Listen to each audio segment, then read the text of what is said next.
Menteri Pendayagunaan Aparatur Negara dan Reformasi Birokrasi Rini Widiantini berencana mengundang Kapolri untuk menindaklanjuti putusan MK. Undangan kepada Polri untuk membahas putusan tersebut akan dilakukan dalam waktu dekat. Kemenpan RB menghormati putusan MK soal polisi harus mengundurkan diri atau pensiun bila menduduki jabatan sipil. Menpan RB menjelaskan akan melakukan evaluasi terhadap jabatan-jabatan sipil yang saat ini diisi oleh polisi, terutama untuk memastikan kompetensi kepolisian di bidang keamanan. Sebelumnya Mahkamah Konstitusi dalam putusannya menegaskan, polisi yang menduduki jabatan sipil harus pensiun atau mengundurkan diri dari polisi. Kita nanti akan undang Polri dan kita sekarang sedang memetakan di mana-mana saja, begitu ya.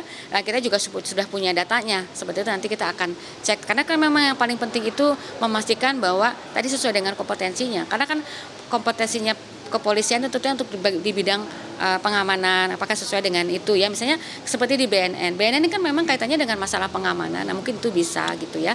Misalnya contohnya seperti itu. Kita ngikuti peraturan keputusan MK saja. Kalau memang mereka itu harus mengundurkan diri, ya harus mengundurkan diri atau pensiun, mengundurkan diri atau. Sebelumnya Menteri Hukum Supratman Andi Aktas bilang putusan MK tidak berlaku surut, alias polisi yang sudah menjabat sebagai ASN sebelum putusan disahkan tidak perlu mundur.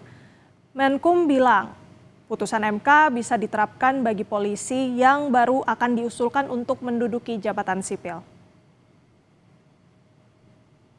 Menurut saya terkait dengan putusan MK bersifat final.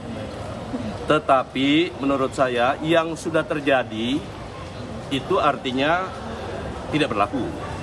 Dalam pengertian bagi mereka yang akan diusulkan menduduki jabatan berikutnya ke jabatan sipil, kalau tidak berkaitan dengan tugas pokok kepolisian, wajib untuk mengundurkan diri atau pensiun.